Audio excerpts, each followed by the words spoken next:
Hi, this is David Mould from Laymen for Religious Liberty. The tape that you're about to listen to is an exceedingly graphic and gripping tape. It's a testimony of an ex-nun by the name of Sister Charletta, who disappeared approximately 2 years after having given this testimony. If you have young children with you, you may wish to screen this tape and listen to it yourself before determining whether you want your child to hear the material that is on it. We're releasing this tape in Jamaica, not that we might engender any hatred toward the Roman Catholic Church or the Roman Catholic people, but rather that you might be educated as to the other side of Roman Catholicism. The Pope is coming sometime around October 12th, 1992. We'd like to flood Jamaica with copies of this tape that when he comes, some brave soul might be inspired to ask, "Well, John Paul, what can you tell us about Sister Charletta?" To be forewarned is to be forearmed. You probably received this tape without paying anything for it. We wish to let you know that you have our permission to duplicate it as many times as you wish.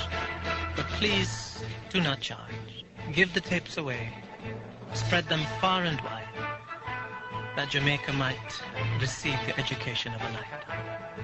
Thank you.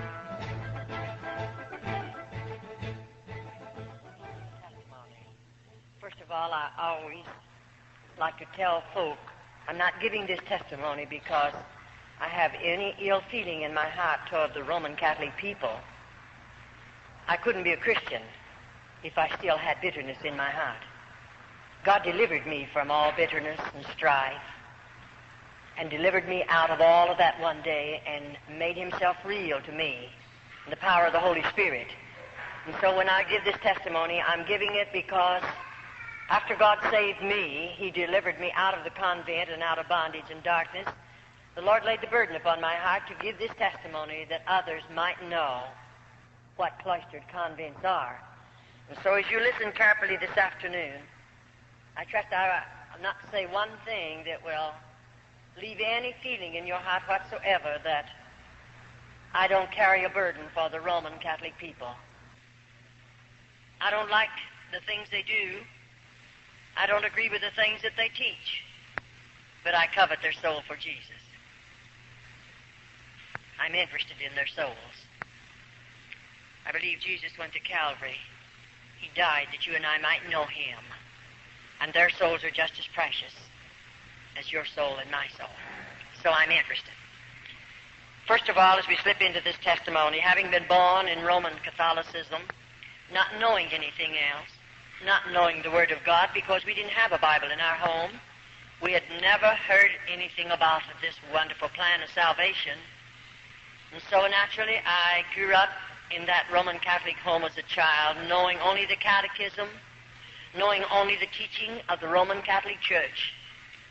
And because I loved the Lord, and because I wanted to do something for him, I wanted to give him my life, I didn't know of any other way for a Roman Catholic girl to give her life to God other than entering a convent.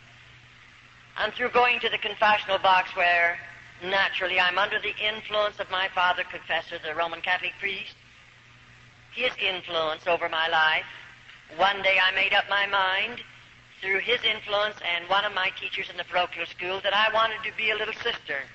At that time I thought of being a sister of the open order. But as I went on into this, up until the time I took my white veil, 16 and a half years of age, everything was beautiful. I really didn't have any fear in my heart whatsoever. Everything was taught to me was seemingly along the line that I had been taught in the church before I entered a convent. And so one day, after making up my mind to enter a convent, I remember that particular day, two of the sisters came home with me from school. They were my teachers. And when we arrived at my father's home that afternoon, our father confessor was in the home likewise. I often say when I was a little girl, children were seen and not heard. You didn't talk when you was a child, at least you didn't in my family, in my home, unless you were spoken to. And I remember I listened to them carry on a conversation, and then I moved over close enough to my father to ask him if I could say something. That was a bit out of the ordinary, and he permitted me to talk. And I said, "Dad, I want to go into a convent. And I'll tell you, that priest took it up quickly. It had already been influencing me. My father broke down and began to cry, not because he's sad, but he's very happy. My mother came over and took me in her arms, and she too wept tears. She was very happy. Those were not tears of sadness, because I think her little girl was giving her life to the convent to pray for lost humanity. And naturally, my family were very thrilled about it, and I was too. But anyway, I didn't go for about a year after that, and then the time come when I got myself ready. My mother prepared things for me, and so I entered the convent. They took me, and we didn't have a place close enough to my father and mother's home, so I think they took me around 1,000 miles away from home, where I entered a convent boarding school. I liked about 3 months being 13 years of age, just a little girl. I look back on it now and think, my, homesick, I was so homesick. Why, my mother and daddy, they stayed 3 days with me, and when they left, I became so homesick naturally. Why shouldn't I? Just a baby away from home. And when I was a little girl, you know, I had never spent a night away from my mother, and I surely had never gone any place without my family. And naturally, there was a close tie in our family, and I was very lonely and very homesick. But I'll never forget after Dad and Mother told me goodbye, and I knew they were traveling a long distance away from me, and I had never realized in my heart I'll never see them again. Naturally, I hadn't planned it like that because I planned to be a sister of the open order. But if you listen carefully to this portion of the testimony, then you'll understand just why I'm saying some of the things that I say. Now, oftentimes we say the priest selects his material through the confessional box, because at 7 years of age, I went to confessional.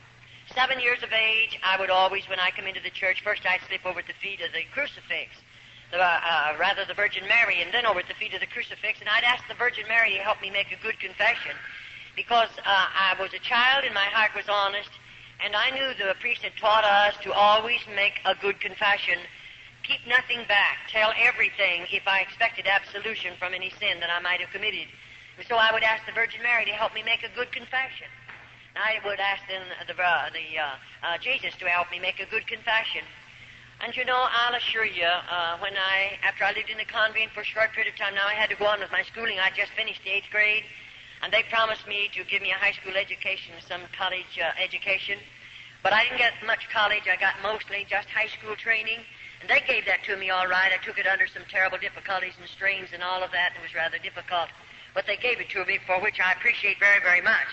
But I'll assure you, after they put me through the crucial training that we must go through to become just a little novitiate entering a convent, the training is really, it's outstanding as far as a nun is concerned, and you know what it's all about after you've been in there for a little while. So now I've entered the convent, and for just a few minutes we want to tell you just a little bit how we live, what we eat, how we sleep. If I take you into the convent and tell you those things, you'll understand a little bit more about my testimony. First, as I entered the convent as this small child, I went on to school, but I was being trained. But the day came, possibly I was 14 and a half, when the Mother Superior began telling me about the white veil. And I didn't know too much about it, but taking the white veil, they told me that I would become the spouse or the bride of Jesus Christ. There would be a ceremony, and I would be dressed in a wedding garment. And on this particular morning, they told me at 9 o'clock, they would dress me up in a wedding garment. Now, you're wondering where that come from and how they get the wedding clothes for the little nuns? The Mother Superior sits down and writes a letter to my father and tells him how much money she wants. And then whatever she asks, my father sends it, and the little buying sister, goes out and buys the material, and the wedding gown is made by the nuns of the cloister. I'm still open order now. And, of course, whatever she asks, now you say, did they spend all the money for the wedding gown? Well, of course, we don't know these things in the very beginning of our testimony, but after we live in a convent for a little while, we learn to know they could ask my father for $100, and he'd send it. And not that they wouldn't use maybe a third of that for the wedding garment, but they would keep the rest of it. And my father would never know the difference, neither did I, until I lived in the convent for a period of time, and I had to make some of the wedding clothes, and then I knew the value of them and what they cost, and I knew of the money that came in because I was one of the older nuns. Well, all right, the time came, of course, when I walked down that aisle, and I was dressed in a wedding garment. Now, you know, in the convent, I used to walk the 14 stations of the cross, the 14 steps that Jesus carried across to Calvary. But after I had made up my mind to take the white veil, never again did I walk. I wanted to be worthy. I wanted to be holy enough to become the spouse or the bride of Jesus Christ. And so I would get out on my knees and crawl the 14 stations. It's quite a distance. But I crawled them every Friday morning. I felt it would make me holy. I felt it would draw me closer to God. It would make me worthy of the step that I was going to take, and that's what I wanted more than anything in the world. I would like to impress on your hearts, every little girl that enters the convent that I know anything about, that child has a desire to live for God. That child has a desire to give her heart, mind, and soul to God. Now, many people make this remark, and we hear it from various types of folk who say only bad women go into convents. That isn't true. There are movie stars who go into convents, and they've lived out in the world. No doubt they are sinners and all of that. But they go in when they're women. They know what they're doing. And they go in only because the Roman Catholic Church is going to receive not only thousands, but yea, it'll run up into the millions of dollars. And they don't mind who they take in if they can get a lot of money out of that individual. But the ordinary little girl that goes in as a child, she's just a child, and she goes in there with a heart and mind and soul just as clean as any child could be. I say that because sometimes we hear a lot of things that are really not true. Now, after we become the spouse of Jesus Christ, I want you to listen carefully to this, and then you can follow me into the rest of the testimony. We are now looked upon as married women.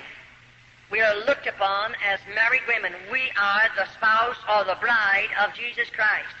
Now, the priest teaches every little girl that will take the white veil, they'll become the bride of Christ. He teaches her to believe that her family will be saved. It doesn't make any difference how many banks they rob, how many stores they rob. It doesn't make any difference how they drink and smoke and carouse and live out in this sinful world and do all the things that sinners do. It doesn't make a bit of difference. Still, our family will be saved if we continue to live in the convent and give our lives to the convent or to the church. We can rest assured that every member of our immediate family will be saved. And you know, there are many of little children that are influenced and enticed to go into convents because we realize it is a salvation for our families. And sometimes, even Roman Catholic families, the children grow up and leave the Roman Catholic Church and go out into the deepest of sin. And so every little girl that enters a convent is hoping by her sacrificing so much, home and loved ones, mother and daddy, everything that a child loves, her family will be saved regardless of what sins they commit. And of course, we're children and our minds are immature and we don't know any better. And it's so easy to instill things like this into the hearts and minds of little children. And the priest is he's really good at it. And of course, we look upon our priest, our father confessor. I looked upon him as God. He's the only God I knew anything about. And to me, he was infallible. I didn't think he could sin. I didn't think that he would lie. I didn't think that he ever made a mistake. I looked upon him as the holiest of holy because I didn't know a God, but I did know the Roman Catholic priest. And to me, I looked to him for everything that I asked of God, so to speak. I believed the priest could give it to me. And so the day comes when all of us. Now, as we're going in, I want you to listen carefully. After taking the white veil, things are beautiful. I'm 16 and a half years of age. Everyone's good to me. And I'm living in the convent, and I haven't seen anything yet because no little girl, we're not subject to a Roman Catholic priest until we're 21 years of age. And as we give you this next vow, then you'll understand that we don't know about this. This is kept from the little sisters until we've taken her black veil, and then it's too late. I don't carry the keys to those double doors, and there's no way for me to come out. The priest will tell all over the whole United States and other countries that sisters or nuns, rather, can walk out of convents when they want to. I spent 22 years there. I did everything there was to do to get out. I've carried tablespoons with me into the dungeons and tried to dig down into that dirt because there's no floors in those places, but I never yet found myself digging far enough to get out of a convent with a tablespoon, and that's about the only instrument. Because when we're using the spade, and we do have to do hard, heavy work, when we use a spade, we're being guarded, we're being watched by two older nuns, and they're going to report on us, and I'll assure you, you're not going to try to dig out with a spade, and you wouldn't get very far anyway, because they made those convents or built those convents so little nuns cannot escape. That was their purpose in building them as they build them. And there's no way for us to get out unless God makes a way, but I believe God's making a way for numbers of little girls after they come out of the convents. All right, now when the time comes, I think I was 18 when the mother began talking to me. Now, I planned to come out, see, after my white veil. I wanted to be a little nursing sister in the Roman church. But the Mother Superior, I suppose she was watching my life. I suppose she realized I had much endurance, I had a strong body, and I believe the woman was watching me because one day she asked me to come into her office and she began to tell me, Charlotte, you have a strong body. And she said, I believe you have the possibilities of making a good nun, a cloister nun. I believe you're the type that would be willing to give up home, give up mother and daddy, give up everything you love out in the world, so to speak, and hide yourself away behind convent doors, because I believe you're the kind who would hide back there and be willing to sacrifice and live in crucial poverty that you might pray for lost humanity. She said, I believe you're the kind to be willing to suffer, because we are taught to believe as nuns that as we suffer, our loved ones and your loved ones that are already in a priest purgatory will be delivered from purgatory sooner because of our suffering. She knew I was willing to suffer. I didn't murmur. I didn't complain. She knew all of that, and she's watching my life, and that's the reason she began to tell me about the black veil. And then, of course, I didn't know too much about a cloistered nun. I didn't know their life. I didn't know how they live. I didn't know what they'd done. But, this woman proceeded to tell me. Now, I hear a lot of people try to tell me in the various places that we travel and go. I hear a lot of Roman Catholics try to tell me I've been in so many cloisters. I know all about them. But, a Roman Catholic can lie to you, and they don't have to go to confession and tell the priest about the lie that they told, because they're lying to protect their faith. They can tell any lie they want to protect their faith and never go to the confessional box and tell the priest about it. They can do more than that. They can steal up to $40, and they don't have to tell the priest about it. They don't have to say one word about it in the confessional box. They are taught that. Every Roman Catholic knows it, and every Roman Catholic, you'd be horrified to know how many of them steal up to that amount. And many of them lie. We've dealt with them. I've dealt with hundreds and hundreds of them. I've seen a good many of them fall in at the altar and cry out to God to save them. And before they're saved, they look into my face and hold my hand and lie to me. But after God gets a hold of their heart, then they want to make right what they've told me, because they realize they've lied about it. But as long as they're Roman Catholic, they're permitted to lie, and it's the saddest thing. And you can't expect them to know God, because God does not condone sin. I don't care who you are, but I don't believe God condones sin. And I don't believe he's going to condone it to the Roman Catholic people, even though they're being misled and they're being blinded and led in the ways that's going to lead them into a devil's hell. I believe that with all of my heart, because I've lived in a convent and know something about how those people live and what they do. Now the day comes. She told me, Charlotte, you'll have to be willing to spill your blood as Jesus shed his upon Calvary. She said you'll have to be willing to do penance, heavy penance. She said you'll have to be willing to live in crucial poverty. Now already I'm living in a bit of poverty, but I thought that was going to make me holier and draw me closer to God, and it would make me a better nun, and so I'm willing to live in that poverty. And then on this particular morning, she told me what I would be wearing. She said you'll spend 9 hours in a casket, and she explained a number of things to me. That's the most I knew about it, and I didn't find that out until I'd taken my white veil. And so on this particular morning, I'm 21 years of age, but 60 days previous to my being 21 years of age, I'm going to sign some papers that they placed in front of me, and those papers are this. I'm going to sign away every bit of inheritance that I might have received from my family after their death. Of course, I signed that over to the Roman Catholic Church. And oftentimes, I say the Roman Catholic priests are enticing girls, not only their background, and not only their strong bodies, their strong minds and strong wills, but he's enticing girls where mothers and fathers have much property, and they are comfortably fixed to the material things of this life. Why? Because when that child enters the convent, they're going to get a portion of her money, of her father's money. And I often say, even salvation in the Roman Catholic Church is going to cost you plenty of money, more than you know anything about. And so they don't mind commercializing off of that child and the inheritance that would have come to her. And so on this particular morning, I told the Mother Superior, give me a little while to think it over. She didn't make me do it. No one did. But I thought it over for a couple of years, and then one day I told her, I think I'm going to hide away behind the convent doors, because I believed I could give more time to God. I could pray more. I maybe would be in a position where I could inflict more pain upon my body, because we are taught to believe that God smiles down out of heaven as we do penance, whatever the suffering might be. And I didn't know any better, because I often say, if you could only look into the hearts of little nuns, if you are a Christian, you would immediately cry out before God in behalf of those little girls, because to me we are heathens. It doesn't make any difference the amount of education we may have. We are still heathens. We know nothing about this lovely Christ, nothing about the plan of salvation, and we're living as hermits in the convent.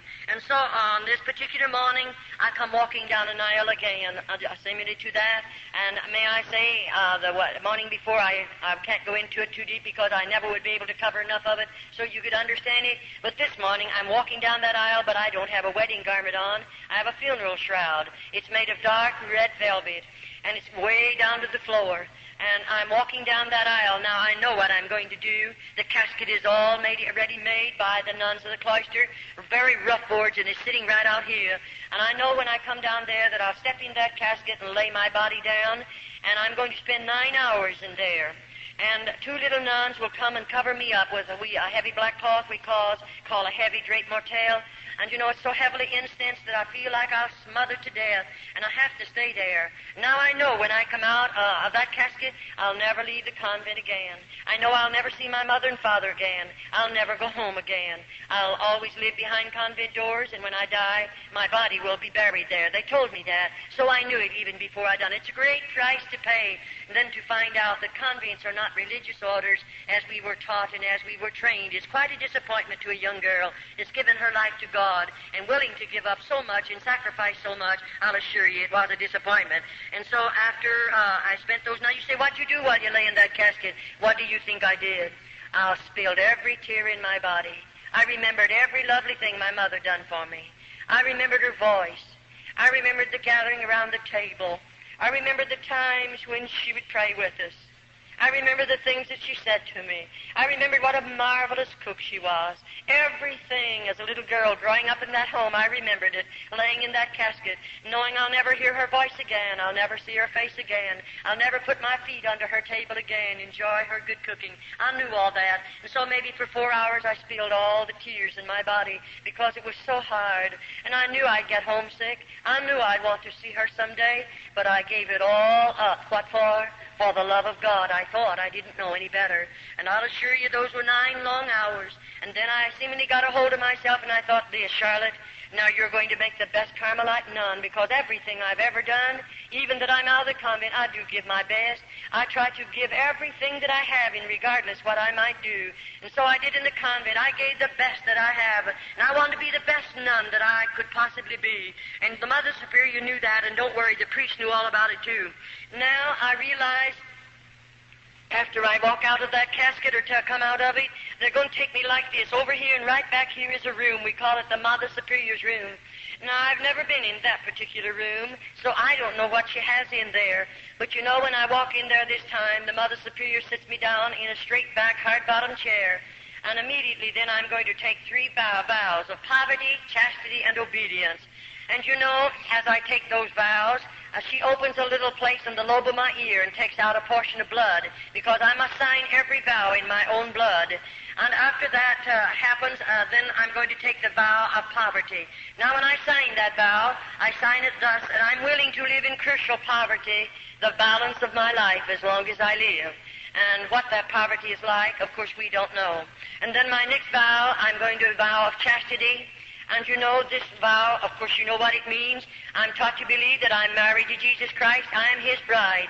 I'll always remain a virgin. I'll never legally marry again in this world, because I have become the spouse of the bride of Jesus Christ. After the bishop married me to Christ, he placed the ring on my finger, and that meant I'm sealed to Christ. I'm married to him, and I accepted it because I didn't know any better.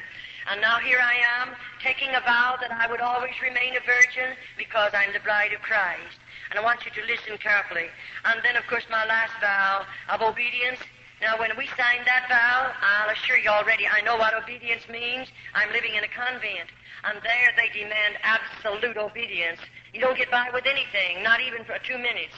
I mean, you don't get by with it. You have to realize what obedience means, and they demand it, and you learn to know it, and you're much wiser the more quickly you learn it and you obey it, and you give them absolute obedience. All right, now, what does it mean to sign vows like this? Let me tell you this. It means more than you folk will ever know, because most people that I know anything about, they know very little about obedience. Oh, in a sense, yes, but you'll never know what a little nun knows about obedience. I'll assure you that one thing, unless you live in the convent. All right, that particular vow, when I signed it into my own blood, it done something to me, because after I've signed those vows, do you realize that I've signed away everything I have, my human rights? I have become a mechanical human being now. I can't sit down until they tell me to. I don't dare to get up until they tell me to.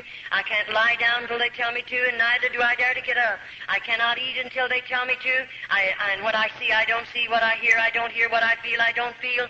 I've become a mechanical human being, but you're not aware of that until you have signed all these vows. Then you realize, here I am, a mechanical human being, and of course I belong to Rome now. I'll assure you that right now.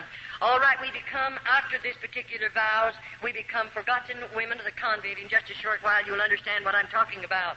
Now, immediately after I've taken those vows, then the Mother Superior is going to take away from me my name and give me the name of a patron saint. And she teaches me to believe that whatever happens to me in the convent, I can pray to that patron saint and she will intercede and get my prayers through to God, because I'm not holy enough to stand in the presence of God. It isn't wonder the dear little nuns can never get close enough to God. We've always been taught that we'll never be holy enough to stand in His presence, and we always have to go through somebody else in order to get a prayer through to God. And we believe it because we don't know any better. And so now all identification of who Charlotte was is going to be put away. It'll be taken away from me. And if you knew me and would come to the convent and call for my family name, they'd tell you there isn't such a person as that. I don't exist, even though I'm right there, because I'm writing under another name. Now the Mother Superior is going to cut every bit of hair off of my head, and when she cuts it with a scissors, she puts the clippers on it. And I mean, there's nothing left. I just don't have one speck of hair left on my head. And of course, if you could be a nun, you would understand the heavy headgear that we have to wear. It would be so cumbersome to have hair and so cumbersome to take care of it. We don't have any ways of taking care of it in the convent. There are no combs in the convent, and so you can imagine how hard it would be for us to take care of a head of hair. It's not necessary that we have a comb after they finish with us. All right, now, this is my black veil. These are my perpetual vows, we'll call them. I'm there, and I'm going to stay there. Now, you know, up until this time, I received a letter once a month from my family, and I wrote a letter out of the convent once a month to my family, even though when I'd write that letter, I'd no doubt they marked out a lot of it, because when I would receive a letter from my family, there was so much of it blacked out until there was no sense to the letter, and oh, I'd weep over those black marks. I was wondering what my mother was trying to say to me. Don't worry, you'll never get to know what she wanted to say to you, because they have blacked it out. And so it'll break your hearts many, many times, and you're lonely anyway, because you have no friends in the convent. I'll assure you, even though there was 180 on my particular wing, not one of those nuns were my friend, and neither was I a friend to them, because we are not allowed to be friends in the convent. We are all policemen or detectives watching each other. That's so we'll tell. And the little nun that finds something to tell on the other nuns, she stands in good favor with the Mother Superior. And then the mother teaches that nun to believe. When she stands in good favor with the Mother Superior, she's standing in good favor with God. And so that little nun, of course, will want that, and she'll tell a lot of things maybe that are not even true on the other little nuns. All right, now after all of this has transpired and all of this has happened, everything I have is gone. I've sold my soul for a mess of theological pottage, because not only are we destroyed in our bodies, many of us in our minds, and many of us, if we die in the convent, we've lost our soul. And so it's a serious thing. And I surely covet your prayers for little nuns behind cloistered convent doors. They'll never hear this gospel. They'll never know the Christ that you folk know today.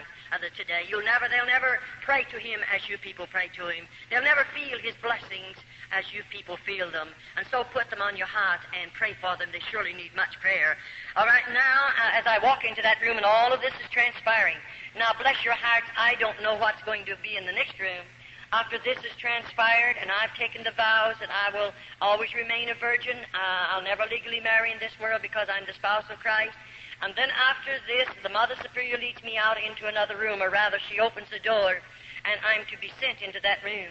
And when I walk out in that room, I see something I have never seen before. I see a Roman Catholic priest dressed in a holy habit, and he walks over to me and locks his arm in my arm, which he had never done in the first part of my convent life. I never had a priest to insult me in any way.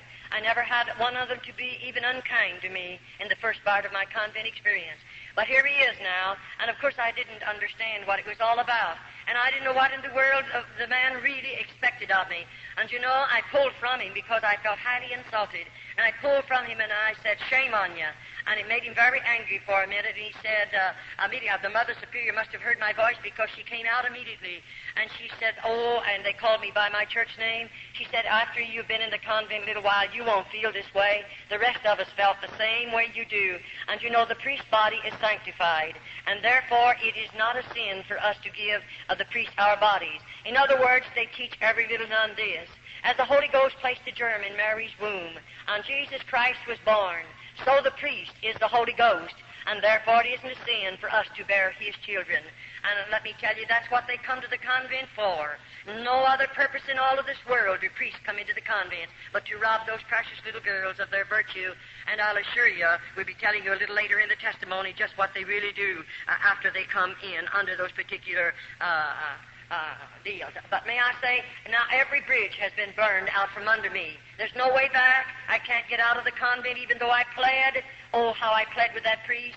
Send for my father. I want to go home. I don't want to go any farther. And let me tell you, that's when you stand alone and you don't know who to turn to, and you're a victim of circumstances, and you'll live in the convent because there is no other way to get out of the convent. And I'll assure you, I stayed in the convent until God made a way for me to come out. And so after all of this, now my mail will stop. I'll never receive another bit of mail from my family. Never another letter. I belong to the Pope. I belong to Rome.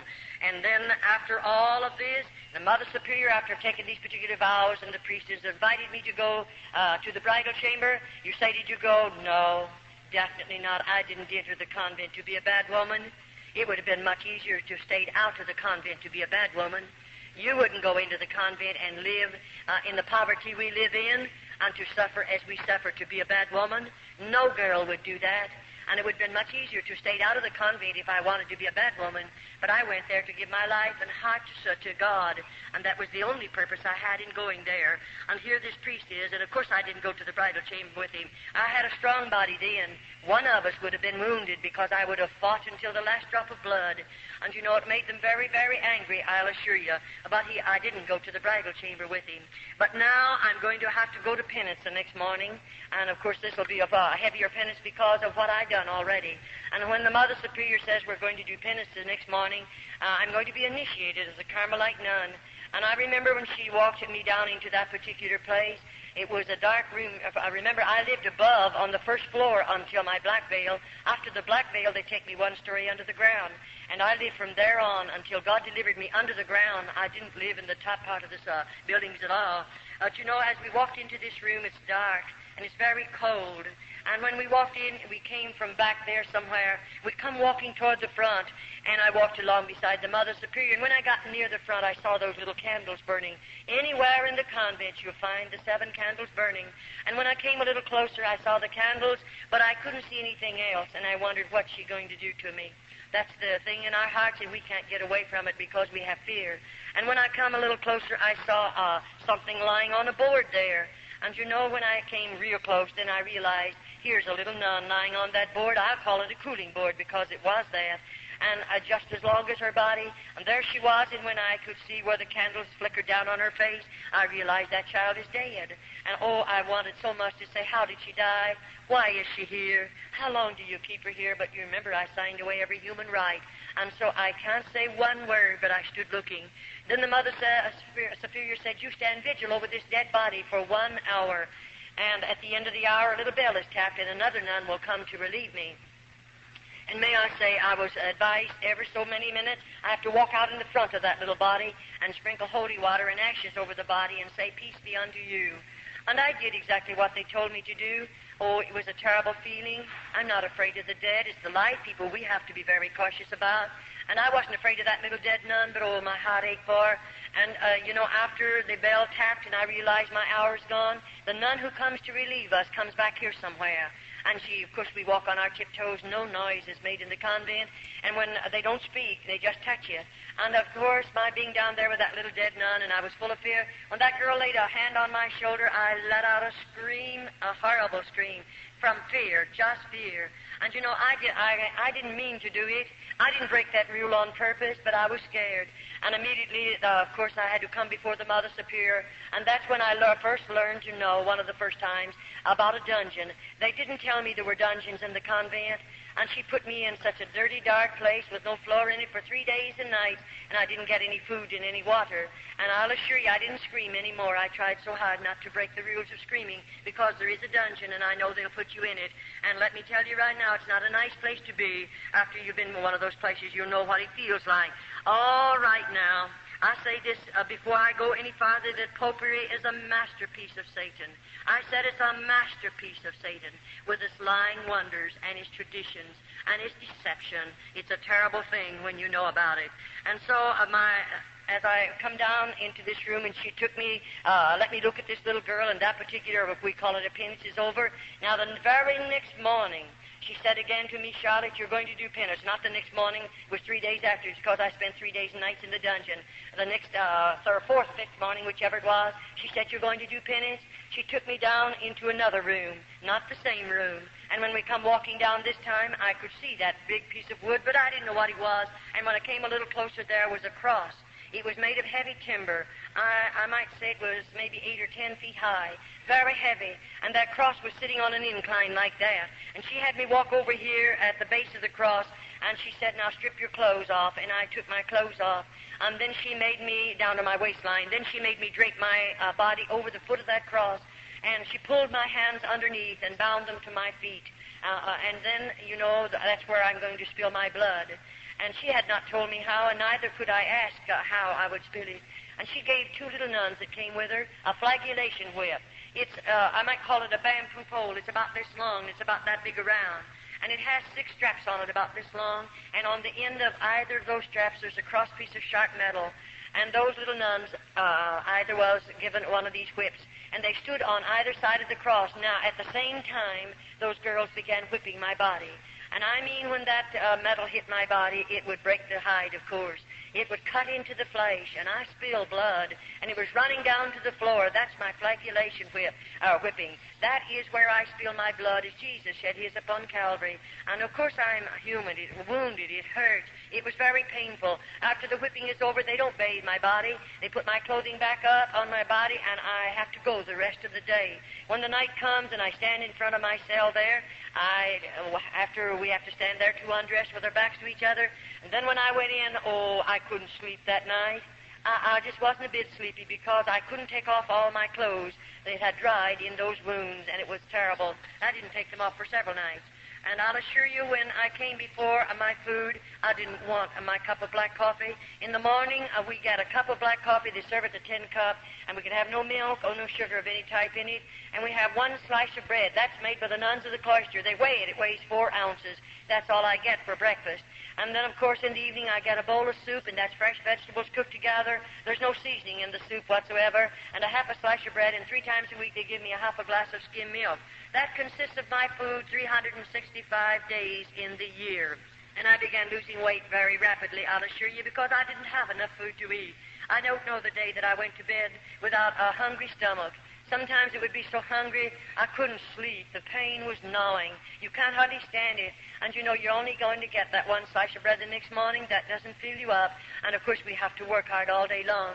And I'll assure you, those little nuns, as I covet your prayers for them, they need your prayers in more ways than one, because you'll go to bed with a full stomach tonight. And you're very comfortable right now, but I'll assure you there's not one of them that's comfortable. They're hungry, and they're sick, and they're wounded, and they're hurt, and they're heartsick and homesick, and discouraged, and worst of all, seemingly they have no hope. No hope. You and I are looking forward to the day when we're going to see Jesus. They have no hope whatsoever, and I surely hope you don't forget to pray for them. All right, that was terrible, I'll assure you. And then in a few mornings after this, the Mother Spirit is taking me back for another initiation. And when I go into the penance chamber this morning, we come from a place up here, and we're going to walk back along like that, clear to the back. And you know, it was quite a ways back there, and I went through part of it's a tunnel, and then I come out into a room, and I'll walk through that room, and when I get way back there, I see those candles burning, and I see something else. There's ropes hanging down from the ceiling, and I'm so scared. I wonder what the ropes are for, and what's she going to do? After these 2 penances, you began to have a lot of fear in your heart. And so I can't say anything, and I walk back there, and you know, I saw the ropes then real plain, what they're doing hanging down from that ceiling. Then she tells me, you go over there against the wall, about that close from the wall, and I have to stand sideways like this. Then she asked me to put up both of my thumbs And I did. And then she pulled one rope down, and there's a metal band fastened securely, and she fastens that around the joint of my thumb. Then the other one comes down and fastens around this thumb. And there I'm standing like this, facing the wall. And then, she comes over here to the end, and there's a whatever you want to call it, she starts winding. And I start moving, and she's taking me right up in the air. And when she gets me so just my toes are on the floor, just on my tiptoes, she fastens it. And there I hang, and all the weight of my body is on my thumbs and on my toes. Not a word is said. No one speaks a word. And she walks out of that room and locks the door. If you know what it means to hear a key locking a door and know that I'm strung up there like that, you'll never know unless you're a nun. And when that woman walked out, I didn't know how long I'll stay there, how long that woman will leave me there. And they didn't come to give me food. They brought me no water. And I thought, is this it? Am I going to die back here just like this? And within a few hours, you can imagine, I'm still a human being. My muscles began to scream out with the pain. I was suffering. And that woman let me hang, and nobody come near. And what good would it do for me to cry? You can spill every tear in your body. Nobody will hear you. There's no one there to care how many tears you spill. And so I just hung there. And finally, I felt like I couldn't stand it. I'll surely die if they don't come and get me quickly. And I felt as if I was beginning to swell. I don't know how long went by. And she opened the door one morning, and she had something for me to eat. And the water was in a pan. And it was potatoes, and those potatoes were not good to eat. They were in a pan. And there's a shelf over there on the wall that she can adjust to the height of the nun. And she pulled it up. Now, I'm not against the wall. I'm about this far from it. But to get that food, she puts it there and said, this is your food. And she walks out. Now, how am I going to get it? She didn't let my hands down. But this is what you'll learn. And you'll struggle to get it. I'm hungry. I'm so thirsty. I feel like I'm going mad. And to get it, I discovered that this hand goes high and this one will come down a little bit. And that'll keep right on going higher. As I lean, I have to reach higher with this one. This one will automatically let down. And to get that water and that food, I had to get it like the dogs and cats. And I lapped as much of it as I could because I'm so thirsty. And get those potatoes, I tried as hard as I could because I'm hungry. I'm hungry. And I got as much of it as I could naturally, but I was hungry. That's the way she fed me for a while, and then she released the bonds on my hands and on my feet. And I tell you, then I shouldn't have said on my feet. She didn't release the bonds. She let me hang there for 9 days and 9 nights. I'm almost got it mixed up with one of the other penances that I want to give to you. I hung 9 days and 9 nights in this position. And may I say, at the time come when I was so swollen here, and naturally I could see myself puffing out here. I felt like my eyes were coming out of my head.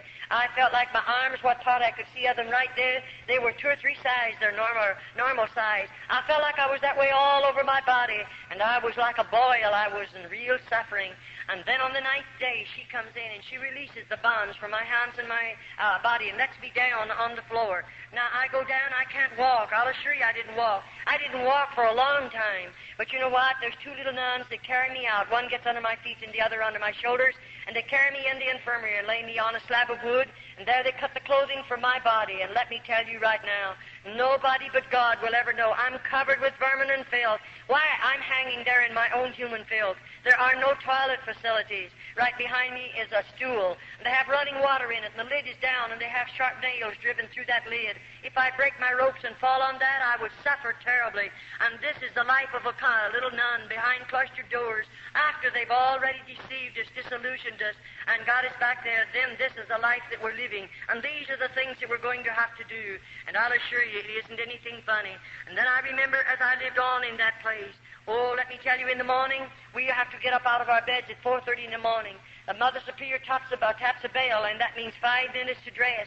And may I say to you folk, it's not 5.5 minutes. You better get that clothing on in 5 minutes. And I failed one time, and I had to be punished severely, but I never failed again in all the years in the convent. And when we are finished dressing, then we're going to start marching, and we march by the Mother Superior. And that Mother Superior is going to appoint us to an office duty every morning. It might be scrubbing, it might be ironing, it might be washing, it might be doing some hard work. But I have to work 1 hour. Then we'll go in and gather around the table, and we'll find setting in front of us our tin cup full of coffee and our slice of bread. And then, of course, we have hard work to do. We have, I think there was 12 tubs in the convent that I lived in, and we wash on the old-fashioned washboard. We have the old sad iron that you heat on the stove. And you know, it wouldn't be so bad if we just had our own clothing in the convent, but the priests bring great bundles of clothing and put them in there because they can get them done for nothing, and we have to do that clothing on top of it.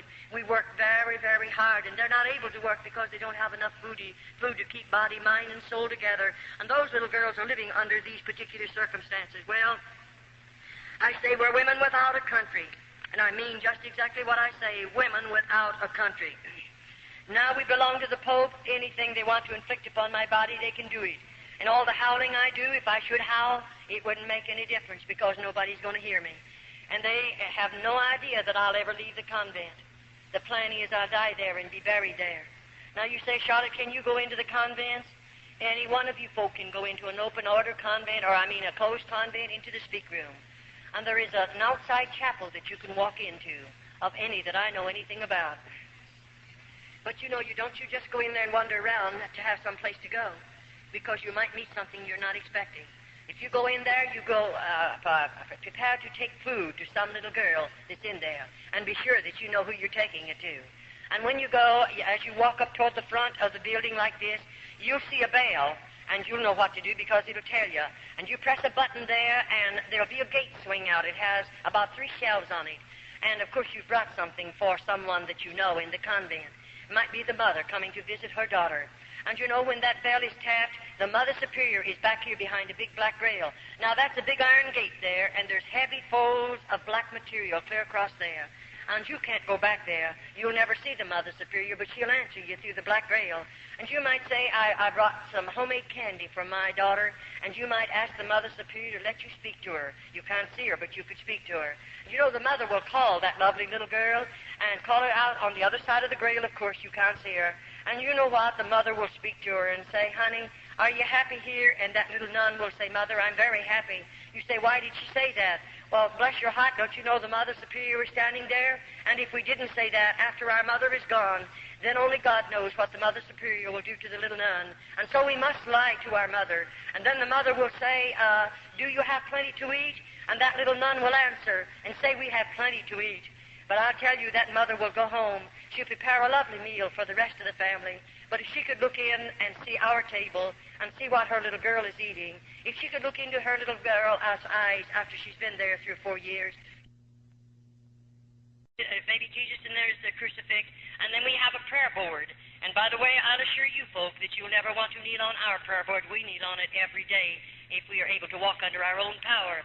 It is a board about this height from the ground, and there are 2 leading up like this one, and this one is about that wide. I'm going to drop my knees down on it, and there's sharp wires coming up through that board, and then this one up here I prostrate my arms on, there's going to be sharp wires. After all, I told you we were going to suffer. We were going to do penance, and this is a part of my suffering. And as I kneel on that prayer board, I'm praying for lost humanity, and I'm believing as I suffer that my grandmother will be released from a priest's purgatory sooner because of my suffering. And I'll kneel there longer sometimes. Oh, it's terrible, but we don't know any better, so we do that because that's all that little nun does know, and we believe it. And there we are, and we are locked in our cells. Every night the key is turned in those doors. We can't get up and come out of there. And then more than that, 7 minutes of 12. We go to bed at 9:30, the lights are out. 7 minutes of 12, there's 2 little nuns appointed to unlock every door. Every little nun again gets on her feet, dresses in full dress, goes into the inner chapel, and there we again pray 1 hour for lost humanity. We don't get very much sleep, that's why, and we don't have enough food, and we work hard, and we suffer much. That's why our bodies are so broken. That's why we seemingly don't have enough strength to carry on after we live there. But I'd like to say this to you as I go, before I go any farther.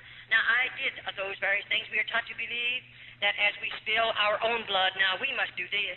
As I whip my body, if I torment it or torture it in any way that I spill blood, I'm taught to believe that I'll have 100 less days to spend in purgatory.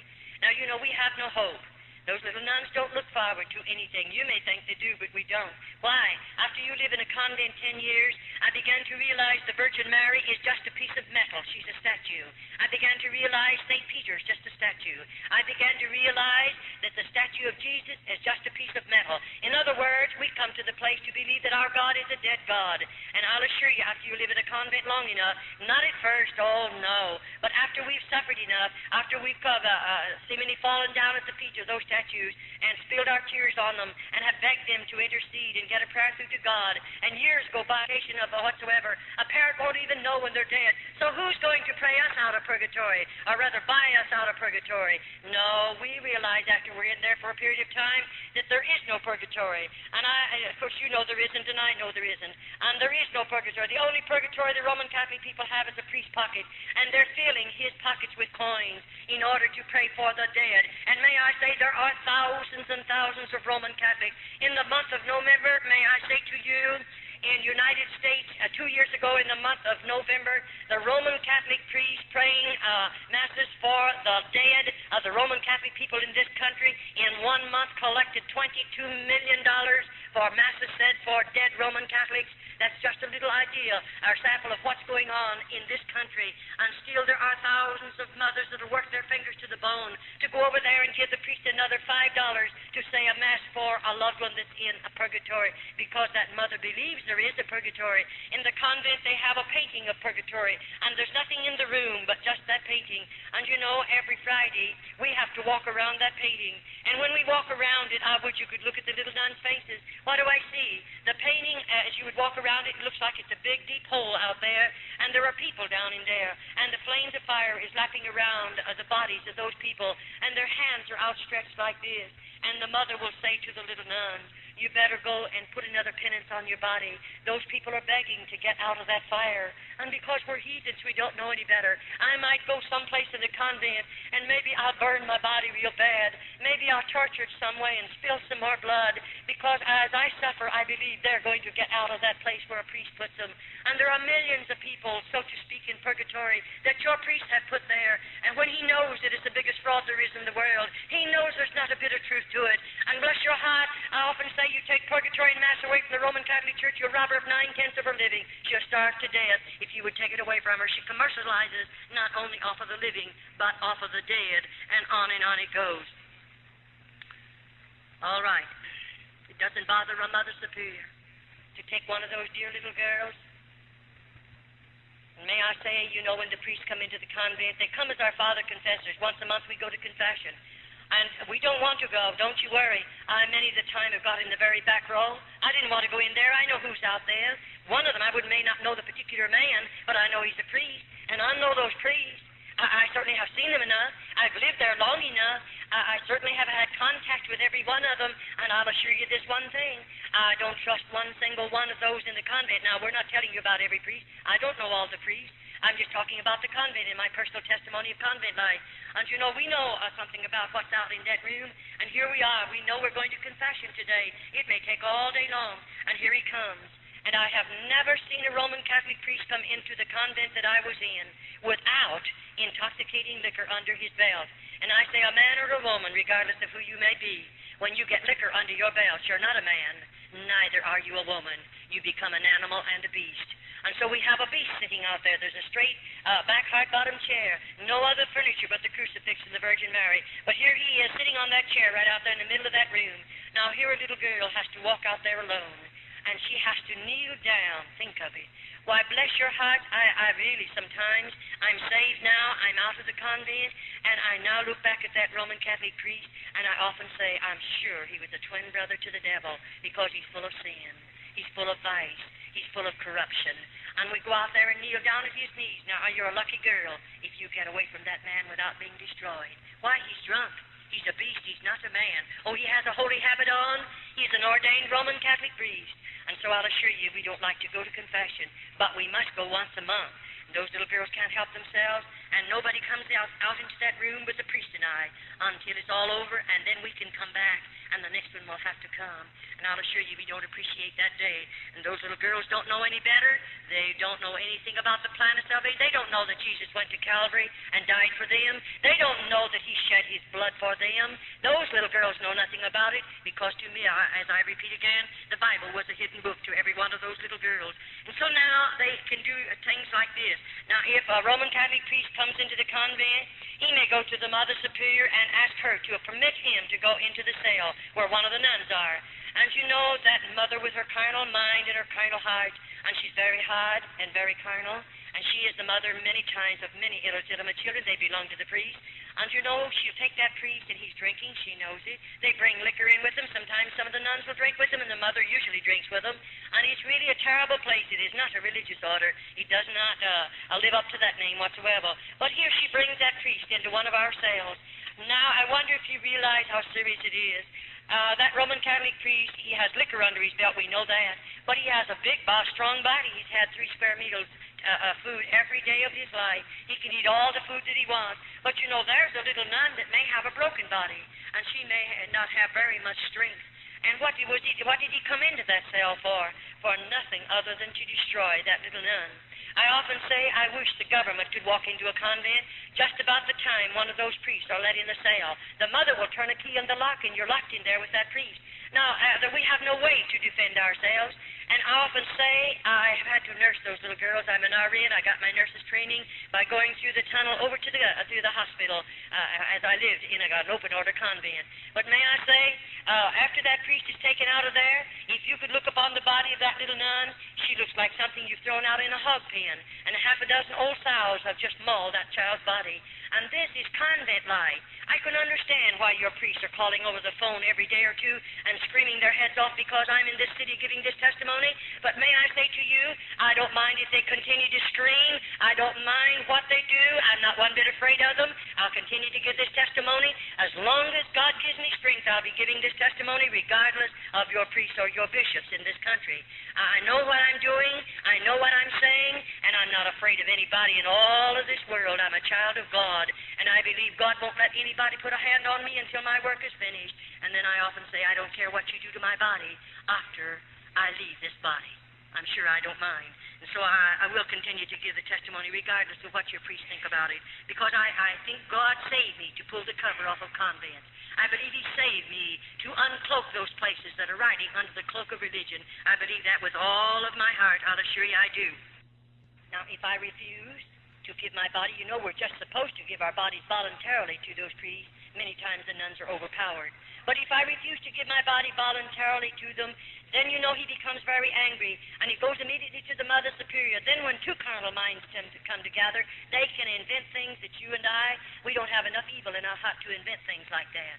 We don't have enough sin in our lives to even think of such terrible things. And when those 2 carnal minds come together, the next time, I want you to know they're all ready. Now, the Mother Superior might say to me in a day or two, we're going to do penance. Now, the penance that they'll inflict on me is something that the Mother Superior and the priest has invented, and it can be very, very cruel. They might take me down into one of the dirty dungeons, and there's no floors in those places. And you know, they have a place down there. There are rods about 3 feet long. They have a burrow down into cement, and at the top of it, there's a ring about this big, sticking out of the ground. They have some leather straps fastened there. And when they take me down there, they put my foot, either foot through those rings, and then they strap my ankle securely. Now, I'm standing with my feet in those rings. All right, they're going out of there. They're going to leave me locked up in that place by myself, and it's a dirty place. Well, I might stand there for 2 or 3 hours if I have strength enough in my body. But what do you think's going to happen to me then? I can't stand any longer. Sometimes we faint. Sometimes we just become exhausted and we go down. But when I go down, he flips my ankles over like that, and I can't do anything about it. I don't have what it takes for me to get up.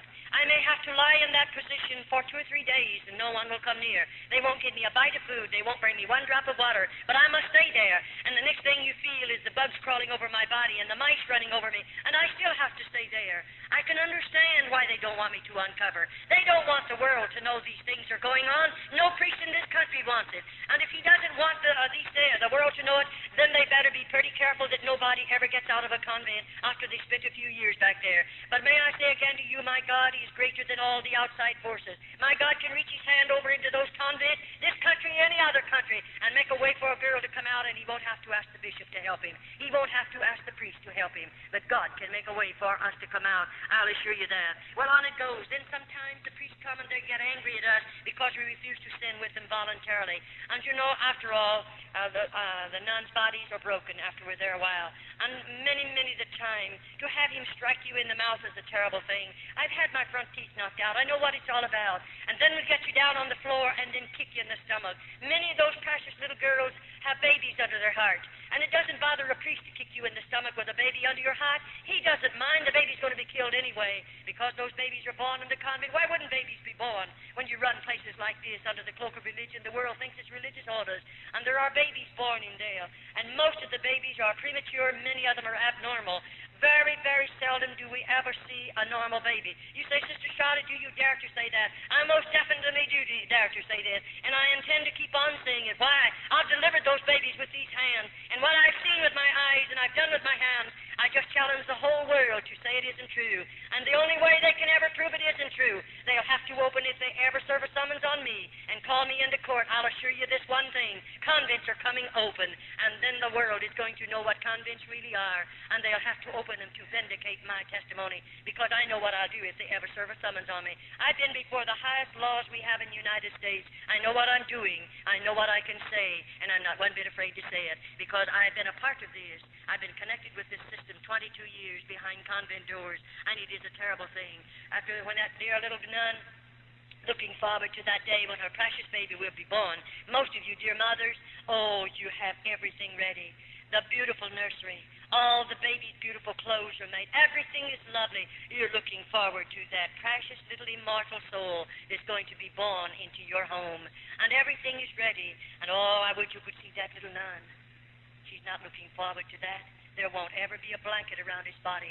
They'll never bathe that baby's body.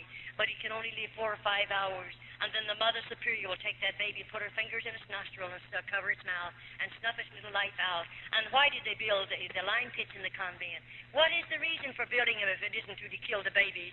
And that baby will be taken into the lime pit, and chemical and lime is put over its body, and that's the end of babies. Oh, when I think about it. That's why I try to challenge people. Pray. If you know how to pray, you know how to contact God, pray and ask God to deliver the girls from behind convent doors. In other words, pray that God will make a way for every convent in the United States to be opened and let the government go in.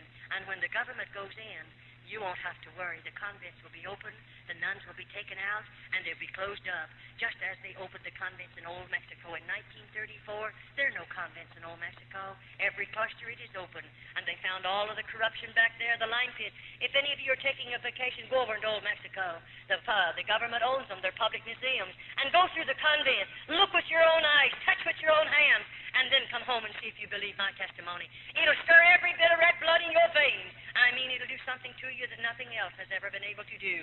Go through them and look at them. Go into the dungeons. Go into the tunnels. Go through the lime pit. Look at the stalls, rooms of stalls over there. And then ask the guides of where they come from. And go and see all of the devices of torture they placed upon the bodies of the little nuns.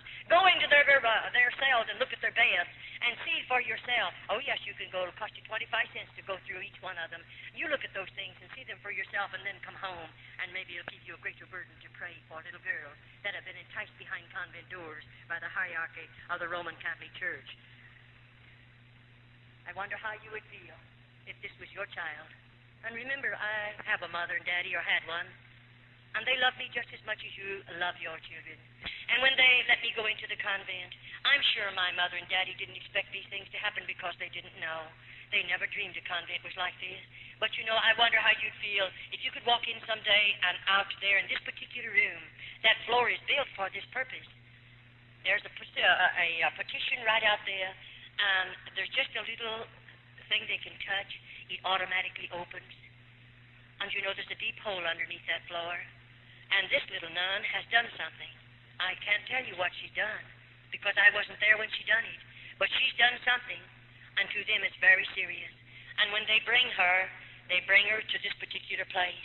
Her little hands and feet are going to be bound securely. They're going to drop her in that horrible, horrible pit. And then they're going to put the boards back down. No one will ever know. Oh, there's plenty of chemical and lime down there. But you know, they don't do that. 6 little nuns have to walk around that hole. We'll chant as we walk around that hole. We don't want any evil spirits to come out into the convent, so we sprinkle holy water over that hole. Then we may walk for 6 hours, and then they'll appoint 6 more nuns. And on it goes until we hear the last moan, and that's the end of the little nun they place down there. No, she'll never be delivered from the convent. But does it bother you to know that that little nun will die and be lost? Does that bother you? It bothers me, because I didn't know Jesus. I couldn't tell her about God. I didn't know him myself. But it bothers me very, very much. But God won't hold me accountable. Her blood will not be on my hands because I didn't know the Lord and I couldn't tell her about it. And so on it goes. Then I wonder how you like to see it. Here we are, a body of those little nuns. On this particular morning, the Mother Superior might say this. We're all going to be lined up here, and I don't know what she's lining me up for. And then, you know, there might be 10 of us, there might be 15 of us, and then she'll tell us all to strip. And we have to take every stitch of our clothing off. We're certainly not anything beautiful to look at. Our eyes are back in our head, our cheeks are falling in, our bodies are wasted. God only knows what we look like because I never saw myself in 22 years. I didn't know I had gray hair. I didn't know I had lines in my face. I didn't know how old I was. I only found that out about 6 years ago. You know nothing about what you look like.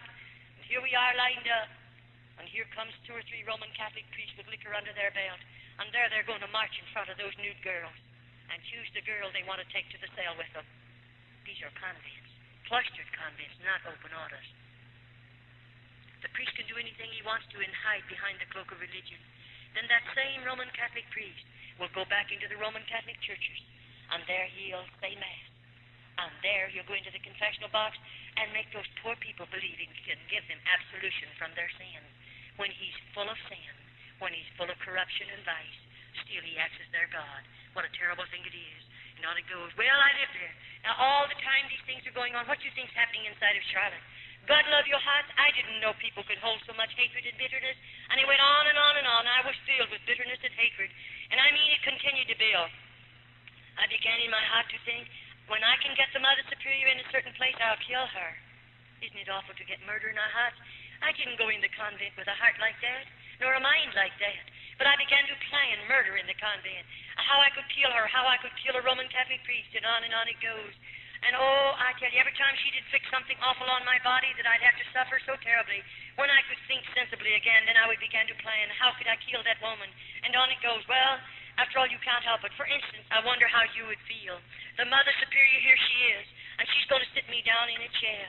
And you know, that chair is straight back, hard bottom, and I don't have any hair. She's going to take everything off my head.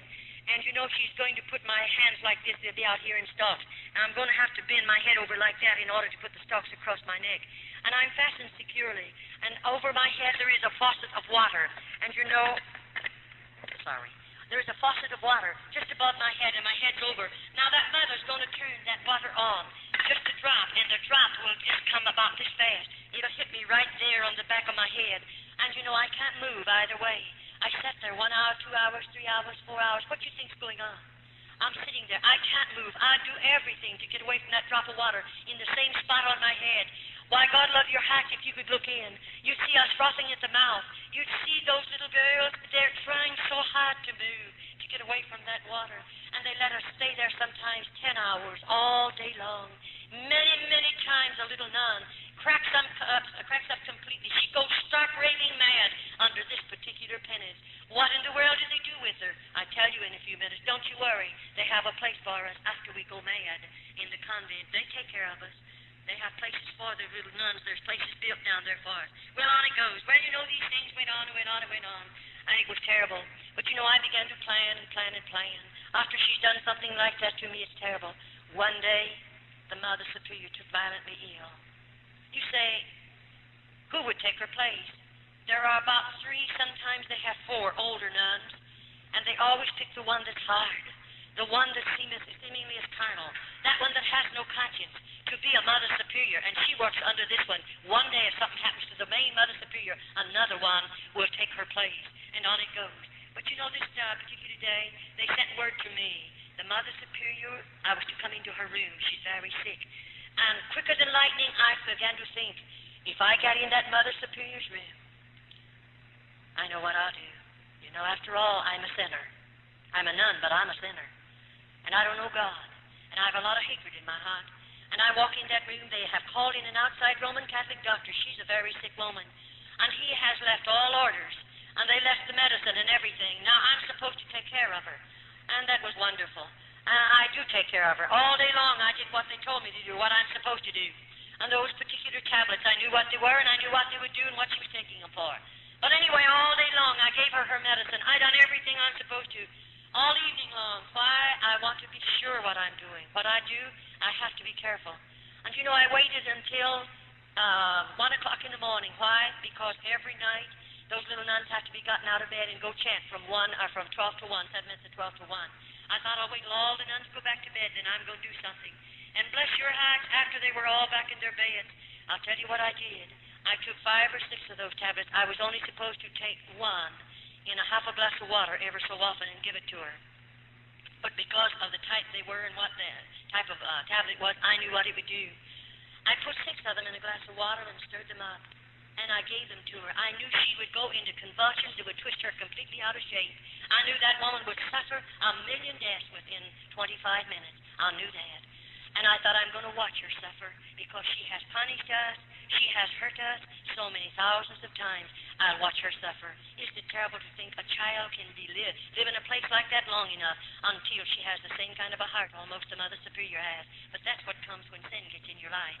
And so I waited. I gave them to her. And something happened to me. I got scared. And I looked at that woman, and she began to change color. And I couldn't find her pulse. I couldn't find her respiration. I was frightened. And I thought, oh, what shall I do? If they find her dead, only God knows what they'll do to me. I'll tell you what I did. I got that stomach pump as quick as I could. I pumped that woman's stomach. I massaged that woman. I done everything there was to do. And oh, thank God she didn't die. I said, I thank God. But I sat down by the bed and held her hand and watched her carefully until the respiration came back normal, until her pulse was normal, and I felt she would live. And I thought of another thing. I'll do this then. I saw where her keys were hid in her shelf right there in her own room. So they're on a big chain or on a big ring, and I thought, I'm going to take those keys. I'm going down into that dungeon. When I say down, this is 2 stories under the ground.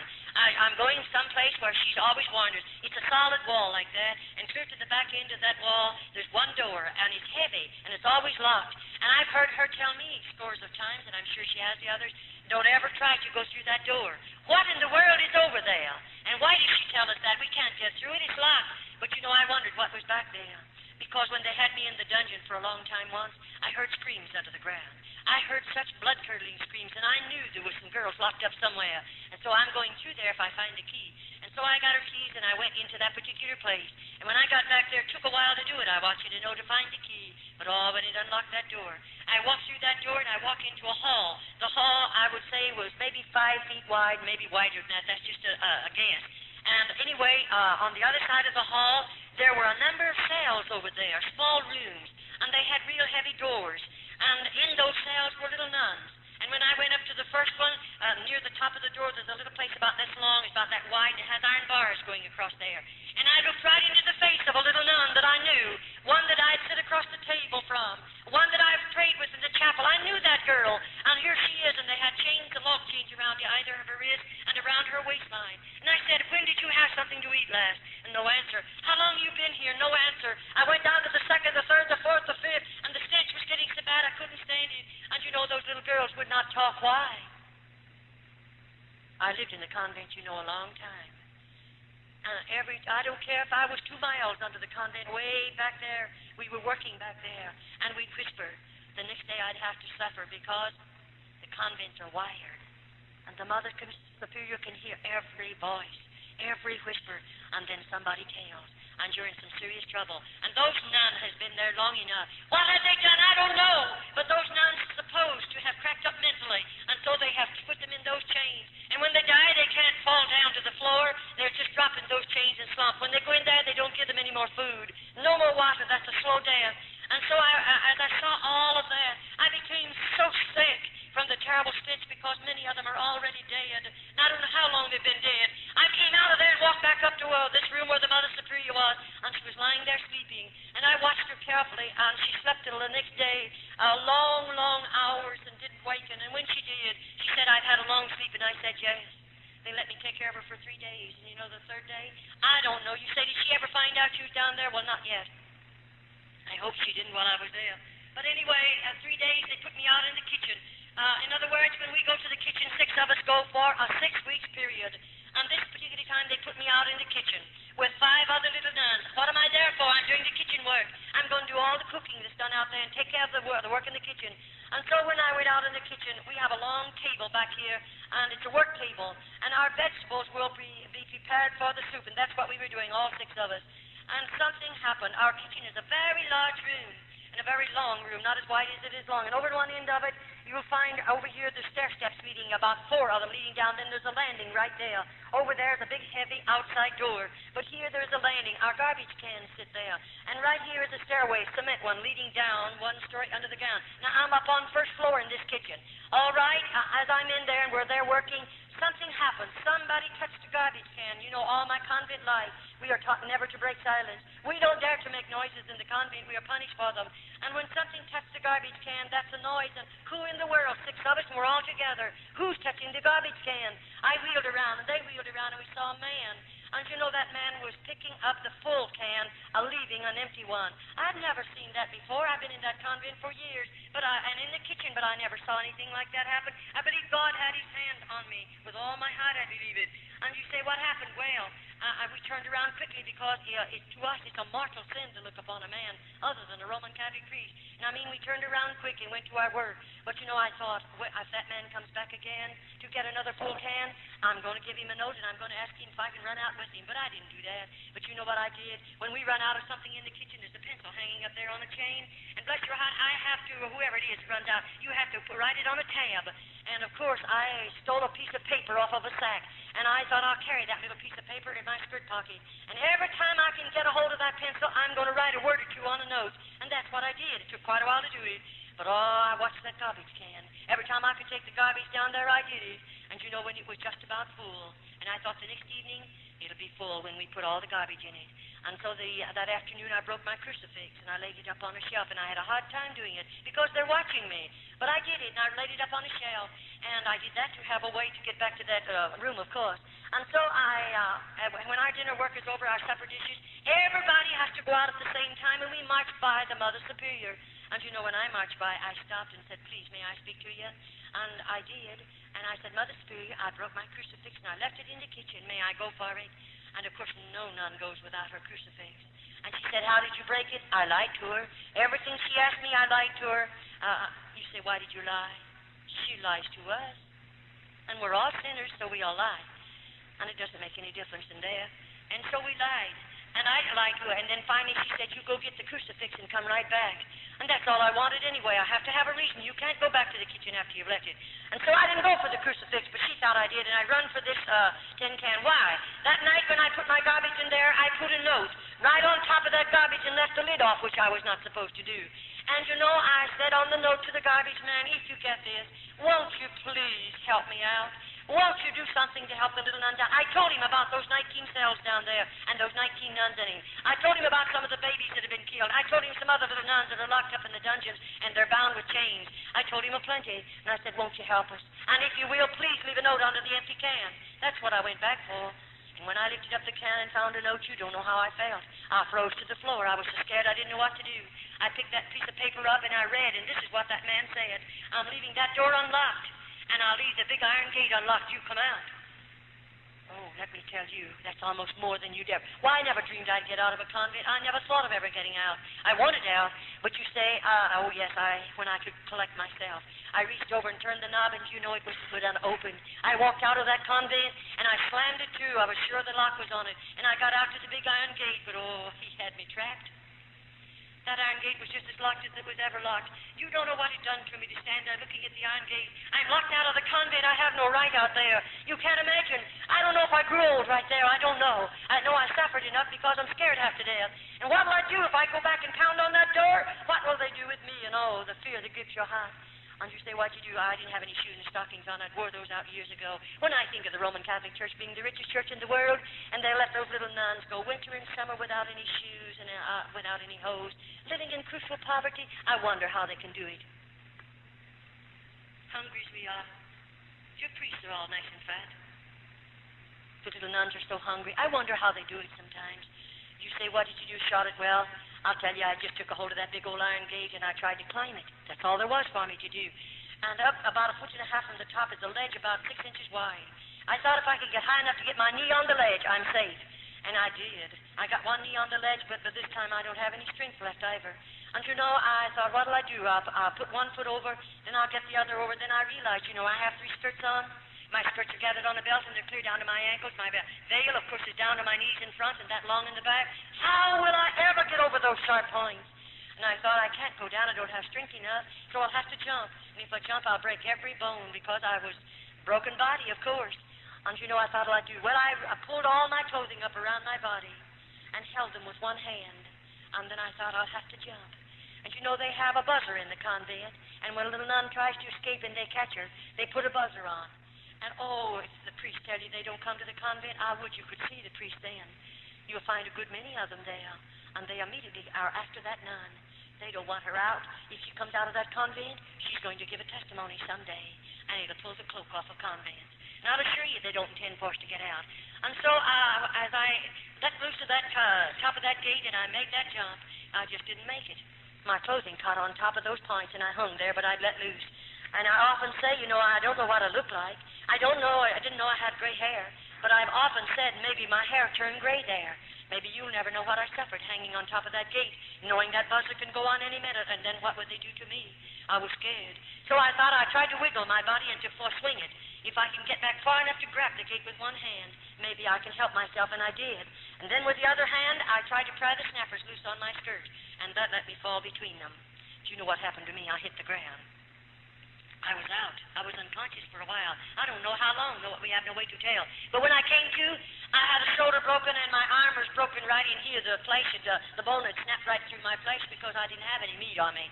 And I thought, what'll I do? And I realized I'm on the outside. And where am I going? Where do you think you'd go?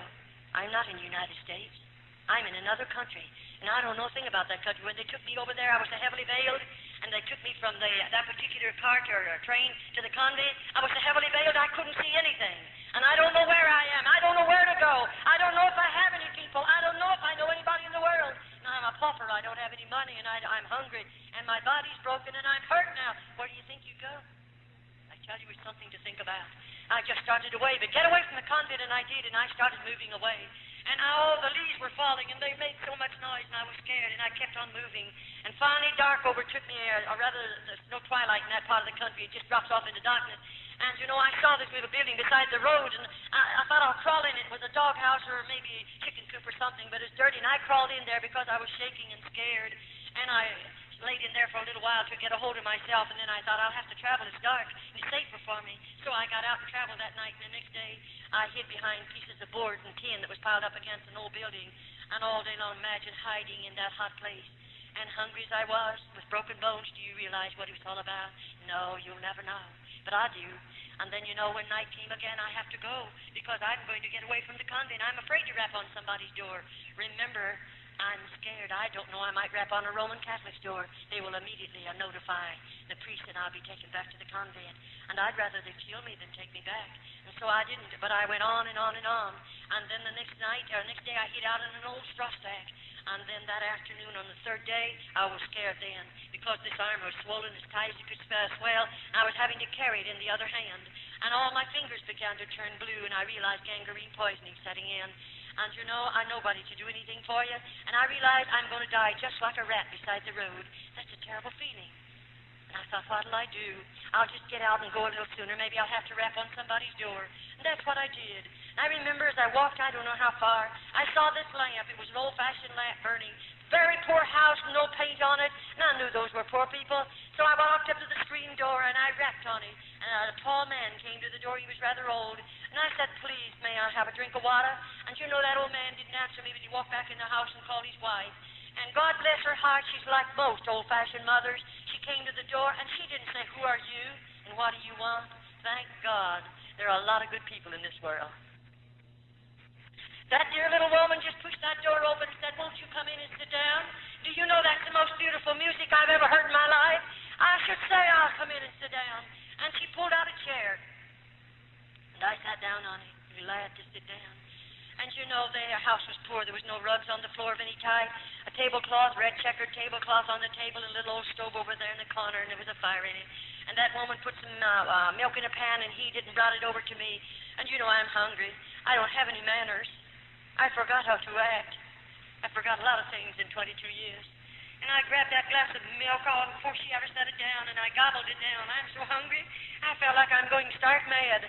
And I took it instantly, and the moment it touched my stomach, of course, I couldn't retain it. I lost it. I haven't had any whole milk in 22 years. You could understand why I couldn't take it. And she knew what to do. She went out in the kitchen, she heated some water, or rather over to the stove and heated some water. And bless her heart, she put sugar in that water and brought it over to me. And she sat down and gave it to me from a spoon. I took every bit of it. Oh, it was good. It was nourishing. And then the daddy walked over by me and he said, now tell us who you are and where'd you come from. I began to cry. I was scared then. I said, I run away from the convent and I'm not going back. And he said, what happened to you? And my hand was laying upon the table. And I said, well, I tried to get over the gate and I fell and I'm hurt. And you know, he said, we'll have to call a doctor. And bless your sweet life, then I really became hysterical. I got up from the table. I was going to run back outside, and they wouldn't let me. He said, wait a minute, we're not going to hurt you. You're hurt. You have to have help. I said, I don't have any money, and I don't have any people, and I can't pay a doctor bill. Of course, I was just in a terrible mess, if you want to know it. And that man said to me, I'm going after a doctor. He said, and he's not a Roman Catholic. Neither am I. That dear man didn't have a car, but he took a horse and buggy, and he drove 9 miles to get a doctor. The doctor came out in his car, and when he got out to the place, he got there ahead of the man. And when the doctor walked in and walked around me, he just kept walking around me, and he was swearing. Maybe he didn't realize it was a terrible effect on me. When he stopped and looked at me, of course, he was mad. He was mad. Why was he mad? He was mad because he was looking at something that was supposed to be a human being. And I didn't even look like a human being. I was in such a horrible condition. But finally he calmed down. He came over to me and he said, I'll have to take you to the hospital tonight. Oh, I became hysterical. I said, I don't want to go. Please don't make me go. And then he sat down carefully and took my hands. And he began to say, I'm not going to hurt you. You have to have help. And I want to help you. That doctor took me into the hospital that night, and that's where I learned how much I weighed. He weighed me, and I weighed exactly 89 pounds. I weigh 178 right now. And then, you know, they took me into surgery, and of course they tried to get the swelling and the inflammation out of my hand and arm, that they might do something for me. It took about 12, 13 days. And then, of course, they had it, but this time it started to knit, and they had all to break over it again and put it in a cast. I did a lot of suffering. Well, you know, one day a way was made for me to be released from the hospital. Who did they release me to? I begged to go out to those old people to stay with them, and they let me go because they'd been good to me, and I trusted them. And the doctor wanted to take me out to his home. I was in that hospital 3.5 months. And they took me out there, and I stayed for a period of time. And then one day, this same doctor, he wrote a letter, and you know what he sent in that letter? He sent a check. He told the people to go and buy me a suitcase and get me some clothing. He was coming for me on a certain day.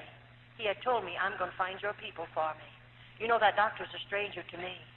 But oh, I thank God that he has men and women across this world, and those men and women are not so selfish that they won't use some of the money that God has allowed them to have to help that one that's less fortunate than they.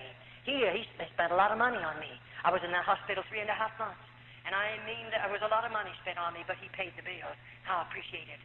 And you know that dear doctor, they took me, bought my clothing for me, got my suitcase, and everything was ready, and the day came when he came, and you know that doctor took me to the train. And he put me on a train in care of somebody, of course. He had found my people for me. I was on buses and trains and boats for a long time, and one day, after that, he had gotten my visa to get back into the United States, and I was always in charge of somebody because they wouldn't trust me to travel alone because of having lived under the ground so long. And one day, they called the name of a town where I was, or where my mother and daddy lived. And you know, I knew where mother and daddy lived, and I got off of that train and run down to their home, 5 blocks from that depot, just a very small town. And when I rang the bell, my daddy come to the door, and you know, I looked at his face. I didn't know him. And because I didn't know him, I said, do you know where my father lives? And he said, who are you, and what's your name? And I said my name, and I didn't give him my church name. I gave him my family name. And that man looked at me, and of course it was his name, and he said, Hooky, is this you? My father didn't know me, of course. It was my dad. That dear old man opened the door then and invited me in, and I said, Dad, is mother alive? Because I didn't know about her. And he took me back in to see her, and there she was. 7.5 years she'd laid there an invalid, a horrible, horrible invalid. And of course she didn't know me, and I didn't know her. Well, you know, that very night I took violently sick, and they put me back in another hospital for another 3 months. But my father paid all of those bills. He reimbursed the doctor and paid the doctor in another country and paid the old people. He reimbursed them all. All of that was wonderful. Then, you know, one day, after my body was strong enough, since I'm here in the United States, it took a long time, several years. I'm a nurse, and I took the examination to nurse. And you know what God did? He let a woman come into that particular hospital. It was a Roman Catholic hospital. This woman was a Church of God minister. She came in, and I thought, how strange. Just across the Mississippi River is two magnificent Protestant hospitals, and she lives in one of those cities. Right there, 3 cities joined together. And why in the world did she come over here to this Roman Catholic hospital? Why, I believe God had his hand on it all the time. You know, that woman who came in and the doctor said, I want you to dispatch her case, and I went into that room to prepare that woman for the operating table. And I heard her praying. And I want you to know I became that woman's private nurse, or special nurse. After she left the hospital, she went home, and I became her special nurse in the home. And that woman asked me if I wouldn't go to church with her. And you know, I lived in her home long enough to hear her pray. I lived in that home long enough to read the Bible to her because I am her nurse, and I did what she told me to. I'd never read a Bible before in all of my life, and she'd have to find the scriptures, and then I'd read them to her. And you know, as I read the Word of God, God began to get a hold of me. And finally she said, won't you go to church with me? And you know, I went to church with that woman. And I sat back there and heard a gospel for the first time in my life. And you know, I'll tell you, I went through 4 nights. And it was really beautiful. I've never heard anything like this. And all the time she was telling me about the plan of salvation and telling me about God and that I needed God and I needed to be saved. And of course, I was believing her. Do you know what I'd do every night? I'd go home from church with that woman. I'd say, you go to bed, but let me go to the basement. I'd lay my Bible down on a chair, and there I'd challenge God, and I'd say, God, did you hear what the preacher said? Did you hear it, God? And then I would tell God everything that I could remember the preacher said. And I said, God, you heard every word, didn't you? Now, if you're God, and the Bible is the Word of God, and God, you're real, I want what those people have. But if you're not God, and the Word of God is not your word, then God, please don't give to me what those people have. Let me tell you, I challenge God. I put him to a test. God's not going to give you anything that's not of God. Don't you worry. And every night I continued to do that 4 or 5 nights, and I didn't eat either. I couldn't sleep, and I'd lost my appetite, and I was losing a lot of weight. It was terrific, but you know, one night I come back to church, and out of a clear blue sky, right in the middle of that man's service, I just got out of my seat. And with both hands up in the air, I come running right straight down an aisle like that. And I fell in at that altar, and I cried out, my God, forgive me for all my sins. I was a sinner. I mean, God met me there. Praise his wonderful name. There's a pool of water on that floor. I was sorry for everything that I did in the convent. I stole potato peelings. I stole bread. I told lies. I called the Mother Superior names under my breath. And I want you to know God met me down there, and he forgave me of every sin there was in my life. And how I thank and praise him for it. Praise his wonderful name. God's been very good to me. Very good to me. A few nights previous to that, I went back to church. God filled me with the baptism of the Holy Ghost. May I say to you, God means more to me than all the material wealth you have in this city. I'd rather have Jesus than anything you might have, because I found him to be the best friend I've ever known. I can tell him anything I want to tell him, and he won't call you up and tell you what I told him. I can sit at his feet and tell him every day of my life, Jesus, I love you. Jesus, I love you. And every secret of my heart, I can pour out to him, and I don't worry about him calling you up and telling you what I told him. He's the best friend you ever had. He's able to save you. He's able to deliver you. He's able to loose you from the things of this world, set you free to know him. Praise his name. I have a wonderful God. I love him supremely. I'd rather have Jesus than anything that you might have. God is real in my life. It's really wonderful how God delivered me out of the convent. Pray for me. I need much prayer. I'll be going places where it's predominantly Roman Catholic. I'll have to suffer much. But I'm willing to suffer for Jesus, that I might tell someone about him and give my testimonies that other dear little girls might be spared from convent. So pray for me, won't you? God bless you. Well, what do you think? I told you at the beginning it would be a very, very gripping tape. You'll recall that we introduced in Jamaica the book Maria Monk, which was once banned there. We feel this tape is a perfect complement to the book. We've also introduced another volume, the New Illustrated Great Controversy, which is being sold right now in many, many bookstores across the island, including Sansta's. We'd urge you to get a copy as quickly as you can. You probably received this tape without paying anything for it. We'd like to let you know that you have our permission to duplicate this tape and to distribute it as far and as wide as you choose. Freely we have received, freely we give unto you. May God bless you.